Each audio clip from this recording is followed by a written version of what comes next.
हिंद, स्वागत है आप सभी का। लाइफ टाइम्स देख रहे हैं आप, मैं हूं आप सभी के साथ रिया डंगवाल। बुलेटिन की शुरुआत करेंगे बड़ी और अहम खबर के साथ। सबसे पहले खबर दिल्ली से, जहां दिल्ली की वायु गुणवत्ता लगातार गंभीर बनी हुई है। लोगों की सांसों पर संकट बना हुआ है। आज दिल्ली में ओवरऑल AQI 275 दर्ज किया गया, जो कि बहुत खराब श्रेणी में है। इसके अलावा 12 इलाकों का AQI रेड अलर्ट में है, रेड जोन में है, जहां स्थिति खतरनाक बनी हुई है। अक्षरधाम इलाके में AQI 307 दर्ज हुआ है, जो बेहद खराब श्रेणी में है। इससे पहले कल दिल्ली में कृत्रिम बारिश कराने की कोशिश की गई, लेकिन कामयाबी नहीं मिली। मौसम में नमी कम होने की वजह से आर्टिफिशियल रेन कारगर नहीं हुई। बढ़ते प्रदूषण का असर अब लोगों की हेल्थ पर पड़ने लगा है। उन्हें सांस लेने में दिक्कत और आंखों में जलन जैसी परेशानी हो रही है।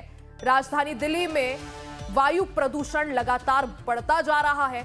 धुंध की सफेद चादर पूरी दिल्ली NCR ने ओढ़ ली है और ऐसे में विजिबिलिटी काफी कम हो गई है।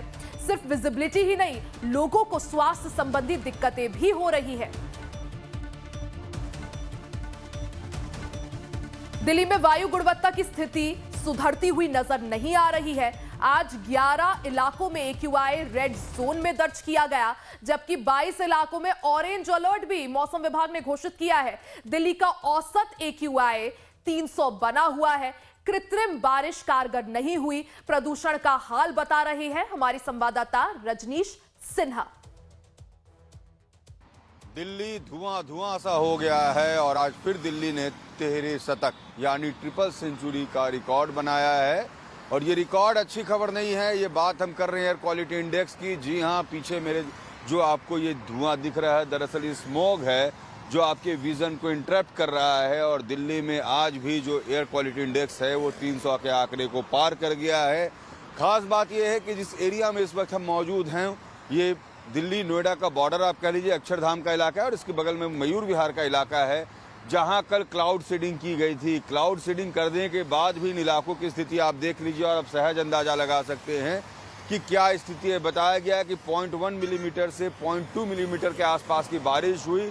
और ये भी बताया जा रहा है कि एयर क्वालिटी इंडेक्स है उसमें बहुत ज़्यादा परिवर्तन नहीं हो पाया है। सरकार ने करीब करीब 1 करोड़ 28 लाख रुपए खर्च किए हैं क्लाउड सीडिंग टेस्टिंग के लिए, मगर असर और फ़ायदा कितना होगा ये तो वक्त बताएगा। लेकिन अगर एक दिन बाद की बात करें तो एक दिन बाद आप देखिए किस तरीके की स्थिति है। यहाँ से वहाँ तक आपको धुआं धुआं दिखेगा। लोगों में बेचैनी, आँख में जलन की परेशानी पहले ही आ रही थी। क्लाउड सीडिंग के बाद सरकार ने ये कहा कि हो सकता है थोड़ी राहत लोगों को मिल जाए, मगर इसके बाद भी बहुत ज़्यादा फ़ायदा इससे होता नहीं दिख रहा है। कल ये क्लाउड सीडिंग बुरारी में, मयूर विहार में, करोल बाग के इलाके में किया गया। और उसके बाद जब क्लाउड सीडिंग किया गया तो इसमें बताते हैं क्लाउड सीडिंग में सिल्वर आयोडाइड या सोडियम क्लोराइड का इस्तेमाल करते हैं सॉलिड कार्बन डाइऑक्साइड के साथ, और उसके ज़रिए बारिश कराने की कोशिश होती है बादल बना के। और ये माना जाता है कि उस केमिकल रिएक्शन से पॉल्यूशन कम होगा। हर फ्लेयर ने 0.5 kg वेट थे जिससे ये करवाए गए थे यहाँ पर क्लाउड सीडिंग, और ये 2 फ्लेयर्स में कराए गए थे, यानी 8 के 2 अटेम्प्ट्स लिए गए थे। बुरारी, नॉर्थ करोल बाग, मयूर विहार का ये वो इलाका है जहाँ क्लाउड सीडिंग करवाई गई। लेकिन अभी भी दिल्ली के प्रदूषित वातावरण ने सभी को परेशान कर रखा है। सरकार के सामने बड़ी चुनौती है। मुख्यमंत्री रेखा गुप्ता का ये कहना था कि हम हर कोशिश कर रहे हैं, किस कोशिश से क्या फ़ायदा हो जाए दिल्ली को ये देखना होगा। उन्होंने भी कहा कि क्लाउड सीडिंग हम करा ज़रूर रहे हैं, मगर ये देखना है कि इस एक्सपेरिमेंट के बाद अगर दिल्ली वालों को फ़ायदा होता है और गुणवत्ता बेहतर होती है यहाँ के वातावरण की, तो हम इसे रिपीट करेंगे, आगे भी करेंगे। अब इस पर टेस्ट चलेगी, बातचीत चलेगी। बहुत फ़ायदा हुआ या नहीं, कह रहे हैं कि जो एयर क्वालिटी इंडेक्स है उसमें कुछ अंक का अंतर आया, यानी अगर 221 के आसपास एयर क्वालिटी इंडेक्स था तो वो 207 के आसपास आया। तो बहुत ज़्यादा अंतर तो नहीं दिख रहा है, बहुत ज़्यादा फ़ायदा नहीं दिख रहा है। लेकिन इसको अब किस तरीके से इसकी साइंटिफिक स्टडी होती है क्लाउड सीडिंग को लेकर, ये देखना होगा। लेकिन दिल्ली की वातावरण अभी भी प्रदूषित है, सांस लेना मुश्किल है, और दिल्ली आज भी गैस चैम्बर में तब्दील है। वीडियो जर्नलिस्ट कपिल सोलंकी के साथ Rajneesh Sinha, life times, Delhi. Delhi NCR की एयर क्वालिटी अभी भी खतरनाक बनी हुई है, चिंताजनक बनी हुई है। रजनीश सिन्हा हमारे संवाददाता अपडेट के साथ जुड़ गए हैं। रजनीश, देखिए, तमाम कोशिशों के बावजूद हवा में सुधार नजर नहीं आ रहा है। आज की क्या कुछ स्थिति, कौन से वो इलाके जहां AQI सबसे ज्यादा?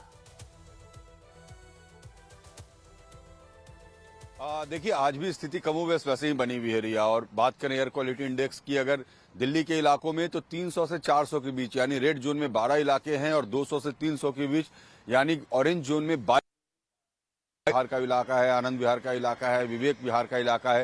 ये तमाम इलाके रेड जोन में है। एयरपोर्ट का इलाका है या जवाहरलाल नेहरू स्टेडियम इलाका है, ध्यानचंद स्टेडियम इलाका है, ये सब ऑरेंज अलर्ट एरिया में है। और ये जो परिस्थिति है बनी हुई है, ये परेशानी का सबब है। अगर मेरे पीछे के विजुअल्स अगर आप देखें, इस वक्त हम इंडिया गेट और राष्ट्रपति भवन के बीच कर्तव्य पथ पर मौजूद हैं। और कपिल अगर आपको विजुअल्स दिखाएंगे, सामने ये राष्ट्रपति भवन है। अमूमन रिया यहाँ जब हम लोग आते हैं तो बिल्कुल विजन क्लियर होता है, नॉर्थ ब्लॉक, साउथ ब्लॉक और राष्ट्रपति भवन बिल्कुल साफ यहाँ से दिखता है।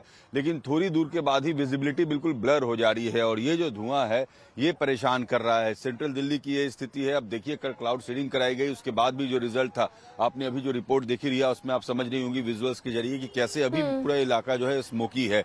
और आज भी मौसम विभाग ने कहा है कि बारिश की कोई संभावना नहीं है। ठंड है, 20 डिग्री के आसपास न्यूनतम तापमान दिल्ली का है, यानी धीरे धीरे ठंड दस्तक दे रही है। अगर बारिश होती तो ये बेहतर स्थिति होती और वायु की गुणवत्ता में सुधार होता। जहां तक क्लाउड सीडिंग की बात है तो बताया गया था कि 50% के आसपास वायुमंडल में नमी रहती है तो इसका फायदा ज्यादा होता है। नमी जो 20% के आसपास थी, ट्रायल जरूर लिया गया, लेकिन उसके बाद भी रिया जो परिस्थिति देखने को मिल रही है उसमें बहुत ज्यादा बदलाव नहीं है। जिन इलाकों में क्लाउड सीडिंग कराई गई है वहां जो AQI था वो 221 के आसपास था, वो 207 पहुंचा है। और एवरेज इन तीनों इलाकों में 220 से 230 के बीच AQI था, जो 200 के ऊपर ही रहा, उसके नीचे नहीं आ पाया है। अब सरकार इसकी साइंटिफिक स्टडी कैसे कराती है, क्या कमी, क्या ज्यादा, क्या बेहतर करना होगा, क्योंकि 8 फ्लेयर्स वहां पर फायर किए गए थे और हर फ्लेयर्स का जो वजन होता है 2 से 2.5 होता है। इसमें जो सोडियम आयोडाइड और सोडियम क्लोराइड और सिल्वर आयोडाइड का इस्तेमाल होता है, साथ में सॉलिड कार्बन डाइऑक्साइड का इस्तेमाल होता है। ये बर्फ के टुकड़ों में तब्दील होकर जो केमिकल रिएक्शन होता है उससे माना जाता है कि प्रदूषण कम होगा। लेकिन कितना कारगर हुआ अब ये सरकार आज देखेगी जी।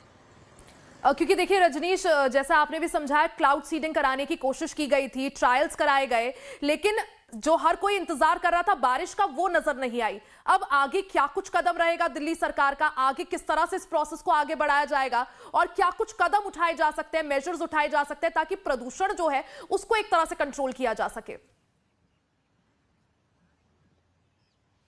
देखिए दिल्ली में ग्रेप 2 ऑलरेडी लागू है और ऐसे में अब कोशिश ये है सरकार की कि जितनी ज्यादा हो सके ऐसे एहतियातन कदम उठाए जाए जिससे प्रदूषण कम हो। या फिर आप जो व्हीकल यूज कर रहे हैं, अब जैसे 1 नवंबर से BS6 जो इंजन व्हीकल है वही अलाउड होंगे कमर्शियल व्हीकल्स दिल्ली में। जो लाइट मोटर व्हीकल्स या हेवी मोटर व्हीकल्स जो भी कमर्शियल हैं वो अलाउड नहीं होंगे अगर वो BS6 इंजन के नहीं होंगे। इलेक्ट्रिक वाहन जो होंगे वो अलाउड होंगे। तो धीरे धीरे दिल्ली सरकार अलग अलग तरह के सुधारात्मक प्रयास जरूर कर रही है। लेकिन कल ही मुख्यमंत्री रेखा गुप्ता का कहना था कि देखिए हम कोशिश कर रहे हैं, क्लाउड सीडिंग भी हमारी एक कोशिश है। अगर ये सफल होते हैं इसमें हम और दिल्ली के प्रदूषण कम होती है और दिल्ली के वातावरण में सुधार होता है तो आगे भी इसकी क्लाउड सीडिंग के हम फर्दर और भी ट्रायल्स करेंगे। अब देखना है कि इस ट्रायल्स के बाद सरकार कितनी संतुष्ट है और आगे क्या कुछ करती है। लेकिन ग्रेप 2 लागू होने के बाद अब कंस्ट्रक्शन वर्क नहीं करेंगे, ओपन में कंस्ट्रक्शन वर्क नहीं होगा। पॉल्यूशन कम करने के लिए लगातार वाटर स्प्रिंकलर्स का इंतजाम किया गया है, वाटर स्प्रेज किए जा रहे हैं अलग अलग इलाकों में। लेकिन ये जो है ये नाकाफी साबित हो रहे हैं। देखिए 2 दिन पहले भी मैं रिपोर्ट कर रहा था आनंद विहार के इलाके में लिया, वहां भी वाटर स्प्रिंकलर्स के इंतजाम किए गए थे। लेकिन आज भी देखिए आनंद विहार की जो स्थिति है वो रेड जोन में है। तो परिस्थितियां बहुत अनुकूल नहीं है। सरकार की कोशिशें यानी कोशिशें की जा रही है, साथ ही नियम भी लागू किए गए हैं, पाबंदियां लागू की गई हैं, बावजूद इसके जो